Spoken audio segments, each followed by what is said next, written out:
left, and then I'll be doing a chief year at Fairfax Hospital, and then I'm interested in a career in critical care ultimately. So it is my honor to be amongst so many fantastic speakers, and definitely people who've done so much with their careers. So, like I said in the beginning, we'll hold off all our questions. So make sure to take down notes, be engaged. I know we all just had food, so it's going to be a little hard to stay awake the whole time. But try and be engaged. Keep down your questions, because at the end we'll have a question and answer session.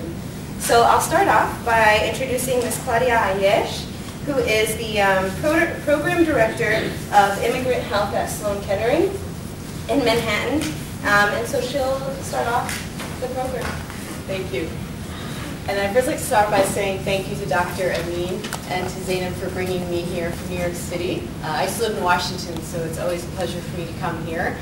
So I work for Memorial Sloan Kettering in New York City, the Cancer Center, and I work in the Immigrant Health and Cancer Disparities Service. So what we do is we bridge the gap between immigrant and medically underserved communities and the healthcare system. So I'm here to talk to you today about our Arab Health Initiative that we started about 7 years ago with a focus on our breast cancer program. But I'll tell you a little bit more about what we're doing overall to serve the Arab population.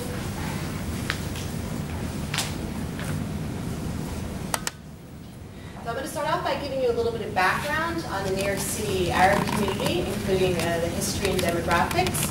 And I'll talk about the qualitative research that we did to assess the breast cancer screening barriers for the Arab population and the program that we developed in response. I'll talk about the impact of that program, including our video intervention. And then I'm going to talk about our wider initiative, including a colorectal cancer screening program that we're starting, and the future directions of our project, including international research that we're currently doing in Cairo, and our support for Arab women who have breast cancer. So, Arab immigration to the United States started in the late 1800s. The first Arab immigrants to come onto American soil into New York were Lebanese and Syrian Christians who mostly came from Mount Lebanon. In the beginning of the 19th century, the Arab population started to migrate into Brooklyn. And then the second wave of Arab immigration started in 1948 after the upheaval of World War II. This is when my father came to the United States. And at this time, the community was starting to move into Bay Ridge, Brooklyn. And this is important because today, Bay Ridge still remains the largest Arab community in New York City. So in the second wave of immigration, we started to see changes in the immigrants that were coming from the Arab countries. We started to see more diversity. People were coming not only from Lebanon at this point, but from Palestine and from Egypt. And people tended to be more educated. And then in the 1970s came the third wave of immigration. And again, we were seeing different education levels, and we were seeing diversity in terms of people's country of origin and religious background. So where does that bring us today? So this is showing you the Arab community in New York State. There's currently approximately 450,000 Arabs living in the state of New York. The largest group still remains to be Lebanese. New York City is the city in the United States with the largest Arab community. Now, when we look at demographics specifically for New York City, what we see is that Egyptians make up the largest group. There's currently over 92,000 Egyptians living in New York City. The Arab population is very spread out, with the largest group again in Bay Ridge, Brooklyn, and also we have a large community living in Astoria, Queens. And if you've never been to Astoria, it's been nicknamed Little Egypt. So it's again a very growing community. The largest number of immigrants that currently come to New York are coming primarily from Egypt, Yemen, and Morocco. So what this tells us is that we have a very diverse community, diversity in terms of country of origin, religious background, and education levels. So about 7 years ago, we started to look at what programs were available for Arabs in New York City. And what we found was very little. That although the Arab community was growing, they weren't getting much attention from the public health community. So we started to take a look at what was available in terms of cancer. And when we looked at cancer screening programs in New York City, what we found was that women in the Arab community were underutilizing these programs in comparison to the number of Arab women that were residing in New York City. So what we did is we developed a qualitative study using a focus group methodology, and we worked with mosques and churches and we did focus groups with Arab men and Arab women to get a better idea of their attitudes towards cancer, cancer screening, and healthcare access in general. So what we found is we found language and cultural barriers, lack of screening information available in Arabic, illiteracy amongst certain subgroups of the Arab population. And one of the things that we found in the Arab population was not something that we saw in other populations, was perceived discrimination when they attempted to use the healthcare system. And this was very prevalent, particularly for women, and particularly for women that wear hijab. So our recommendations included the need to provide culturally appropriate and linguistic appropriate education for women. And that included more materials available in Arabic, keeping in mind that there were certain subgroups of the population who were illiterate. Working with, in partnership with community and religious organizations to develop these programs, because this is where the community gathers. And also the need to educate healthcare professionals that work with the Arab population about the needs of this community. We also looked at the research around the country that was being done. For anyone who's looked at any research with Arab communities, most of it comes out of Dearborn, Michigan. So what we found was there was a study done on breast cancer, and what it showed that Arab women were much more likely than women who are of European descent to have more aggressive breast cancer, to develop breast cancer at earlier ages. And the profile of Arab American women really looked more like the profile of an African American woman, because African American women also tend to develop aggressive breast cancer at earlier ages. So in response to this program, we developed an intervention that we call AMBER. It's the Arab American Breast Cancer Education and Referral Program. And we're funded through the Susan G. Komen Foundation and through the Alliant Fund. We started this program in 2007, and our goal was to increase the utilization of breast cancer early detection services for Arab American women, and also to improve their breast cancer treatment outcomes. And we do this through a three-pronged approach. We work with hospitals that receive large number of Arab American patients, and we work with them to better serve Arab clients. We build community capacity by disseminating information. We also provide, on an individual level, counseling and patient navigation services. We use a community-based participatory research model to do our work, and what this means is that we engage the Arab community at every level of our planning and implementation of activities. We have an advisory council that's comprised of members of the Arab community and members of the community-based organization. When I say community-based organization, it's the same as an NGO. Here we call it a CBO. And we also use a focus group methodology whenever we develop any type of materials that we're going to use to serve the Arab community. And what that means is that we actually go into the community to help us to develop these materials. And I'm going to provide you with an example of how we do that. So our activities include cultural competency training of medical personnel that work in the hospitals in the Arab neighborhoods. We've done social marketing campaigns with community physicians, giving them the materials that they need to educate their patients about breast cancer and be able to make referrals about breast cancer. We've developed partnerships all throughout the city with community and religious leaders. We've developed several materials in Arabic, including we have a breast health curriculum, and we have trained educators that are bilingual in Arabic and English that go to the churches, to the mosques, to community-based organizations and talk to women about breast health. We developed materials on clinical trials, and we also developed a video about breast cancer for women that may not be able to read our materials. We have a teen program for girls, and we work with the Islamic schools, and we work with the after-school programs about teaching the girls about how to take care of themselves. And we also give the girls information to bring home to their mothers and their grandmothers that we may not be reaching through our other efforts. We have patient navigation services available. So we have trained, again, everyone's bilingual, navigators that work with the women to help them get their mammograms. And if they get diagnosed with breast cancer, we do a comprehensive evaluation with the women so we can see what their needs are. We can help them to complete their treatment.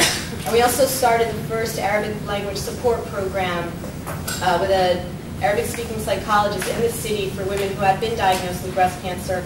Because what we found was that there was no type of support available in Arabic for women with a diagnosis. And as we know, In the Arab community, women don't talk about their diagnosis. Sometimes they don't even tell their own children. They don't tell some of the closest members of their family, so these women really had no one to talk to. So to give you an idea of how we develop our materials, I'm going to talk about the video intervention that we did. We wanted to get a better idea before we developed the video, again, what are the barriers that people are facing and what are their thoughts about breast cancer. So we formed two focus groups. One was with women in the community, and one was with leaders of the Arab American organizations and also people that work in cancer in New York City. So what we did is we took the data from the groups that we did and we put them into 4 areas: cultural relevance, language, beliefs, and readability. And what really came out of these groups was that people really wanted to see representation in the video that mirrored the demographics of the Arab community in New York. They wanted to see people of different backgrounds that spoke different dialects of Arabic, and they even wanted people like me that speak Arabic with an English accent to be in the video. They wanted, it was very important to them that we teach women about breast cancer through a story. They wanted it to be like an Egyptian soap opera. They wanted, to be a story about a woman, and they wanted to also be sure that it had a happy ending. This was very important because there's really strong fatalism in the community, and they wanted to be sure that the message that we send is a positive one. They asked us to put in testimonials given by 2 male religious leaders from different backgrounds to talk about the impact that the breast cancer diagnosis has on a family, particularly on marriageability, because what we find is that if our patients have daughters or sisters that are unmarried, they're very scared about anybody finding out about the diagnosis because they're afraid that nobody will marry the sisters or the unmarried daughters. So I'll talk a little bit about the impact of our project. So when we went to educate the medical professionals in the hospital, again, we started with, as we always do with focus groups, we wanted to get a better understanding of within these hospitals, what do they know about their Arab patients. So we included in the focus groups doctors, nurses, techs, receptionists, everybody that the patient will come in contact to when the patient comes in for an appointment. And so we took the information from the focus group when we developed the training. It was really interesting because a lot of the people in these groups, when you run a focus group, your goal is to extract information. You're not supposed to tell people if they're right or wrong. So it was very interesting because a lot of people could not even identify Arabic as the language spoken by Arab patients. They conflated the terms Arab and Muslim and thought that all Arabs were Muslims. And they also talked a lot about countries like Pakistan, that's not even an Arab country, and really didn't have an idea exactly what it meant to be an Arab or an Arab American.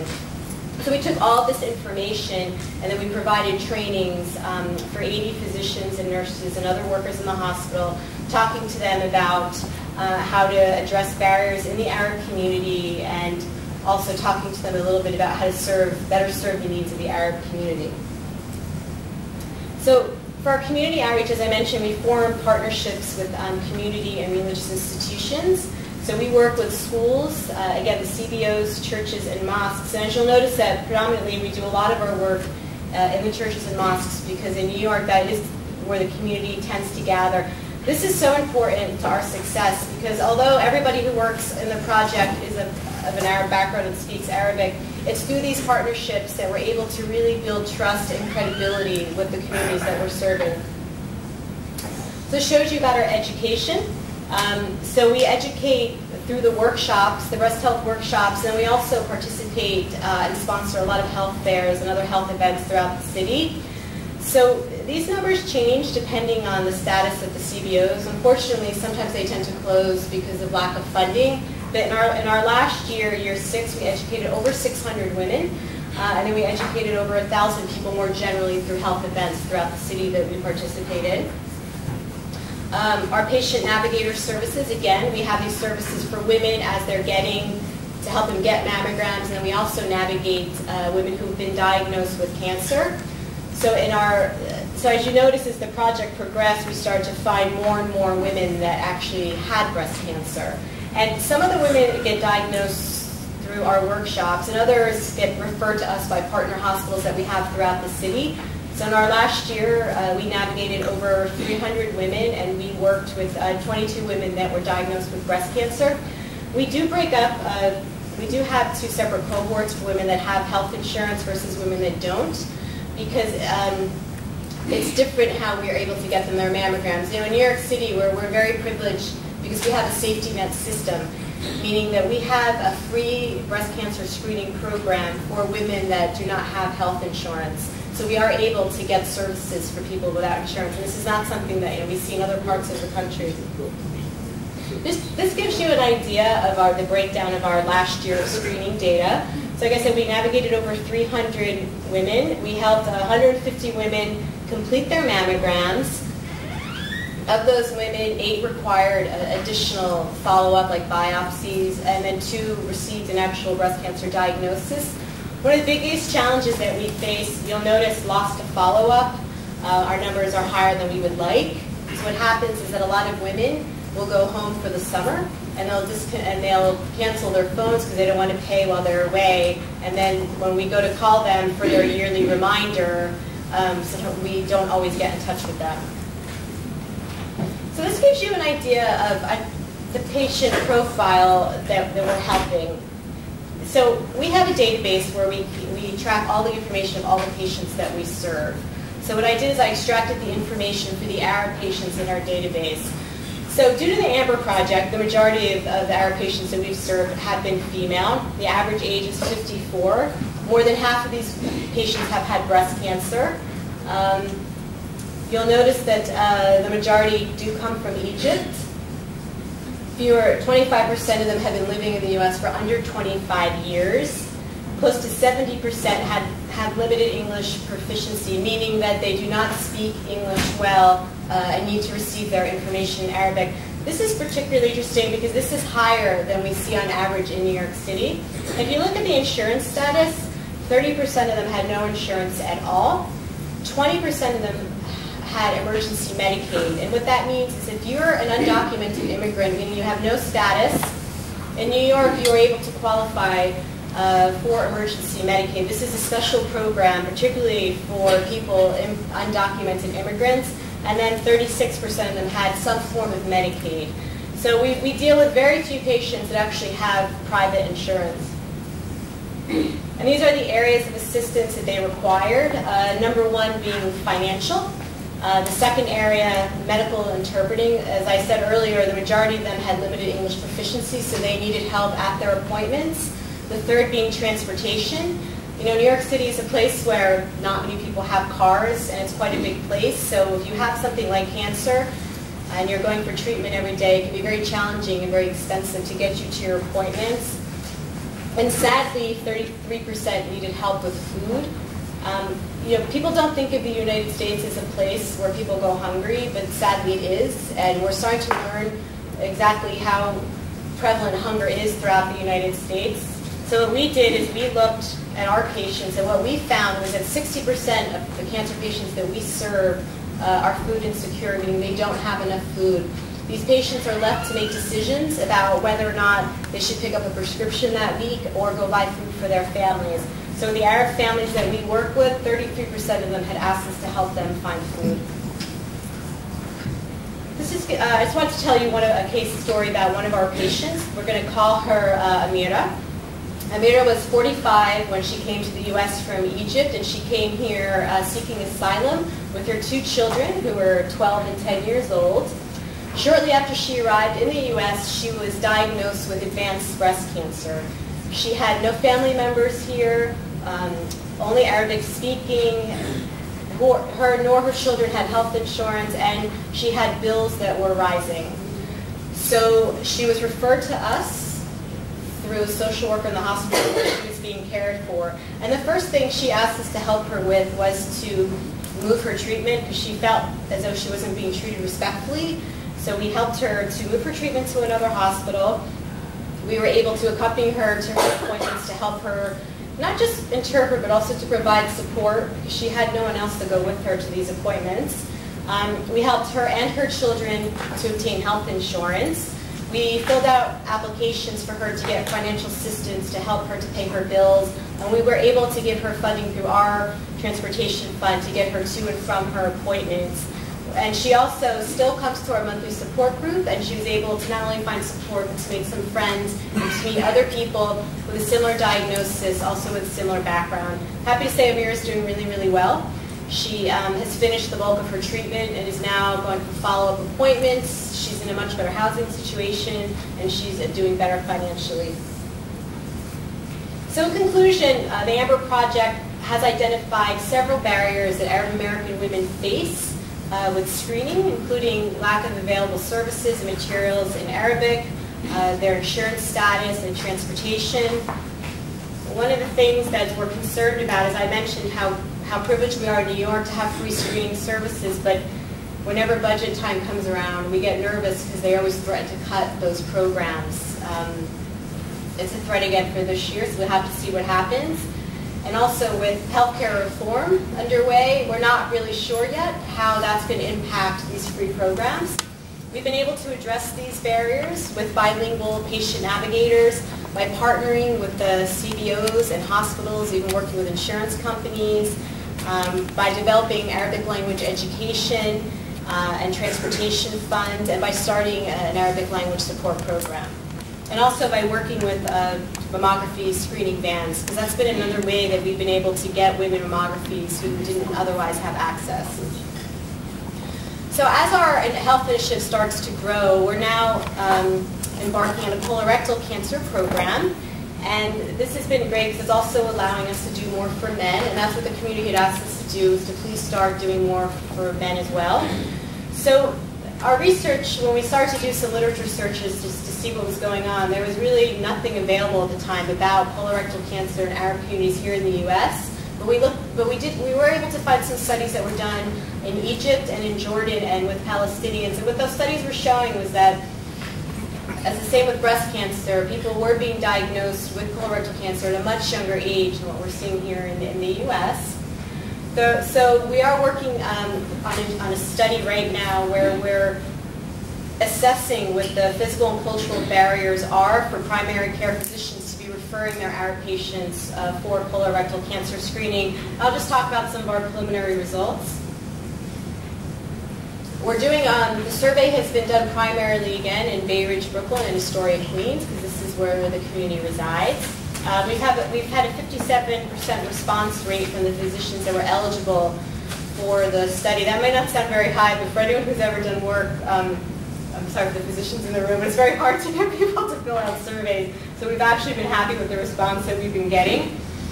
And what the data is showing us, that when we look at the screening practice for uninsured patients, what the doctors were telling us was that they really needed to work with community-based organizations and social workers in order to gain access to screening for these patients.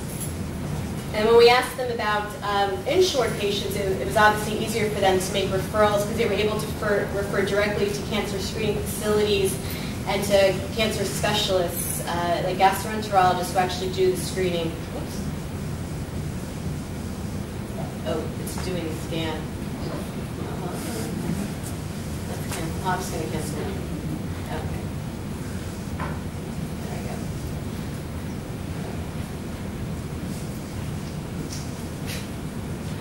I don't think it wants to stop.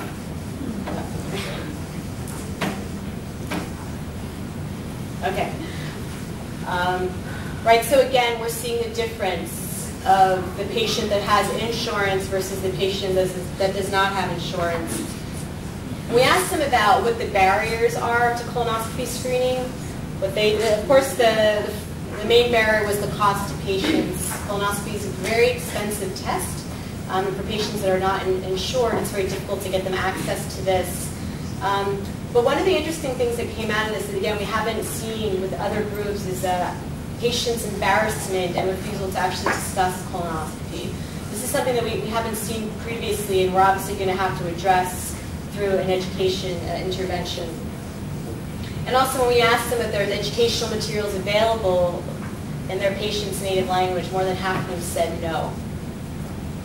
In conclusion, we are starting to develop our intervention to address these issues, where our staff is all women currently, because we've been focused on breast cancer, but we are in the process of hiring an Arabic-speaking man who's going to be able to work closely with the male population, go into the mosques and provide education.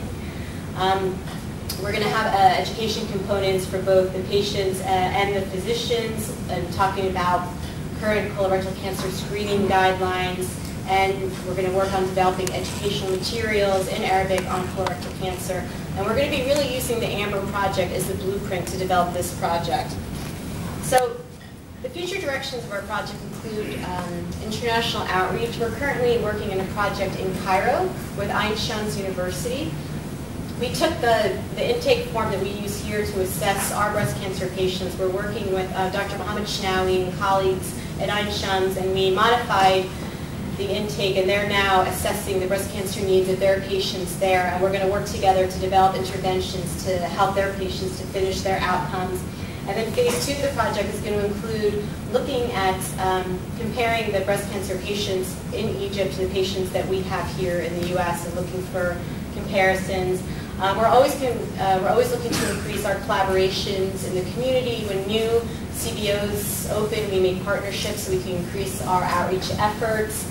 We are looking to increase our survivorship program. I mean, currently our group meets once a month, but due to the overwhelming need, we are hoping to increase how often the group meets and be able to offer in different parts of the city.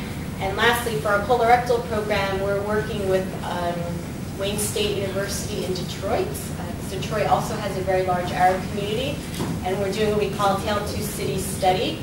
We're doing the same surveys in Detroit versus New York to compare the differences between New York, a city with a safety net program, versus Detroit, a city without a safety net program, to see how patients get access to care. And lastly, this is our wonderful team. We're very lucky to have a service of really dedicated people. In addition to the Arab population, we work really closely with Latino, Chinese, and South Asian populations. And I'm really privileged to work with such a great group of people, particularly our director, Dr. Francesca Gainey, and the whole staff that works on the Arab Health Initiative. We have an amazing group of interns. Without them, we wouldn't be able to do this work, from the American University in Beirut, from Columbia University, and from various universities around the country. So thank you for your time.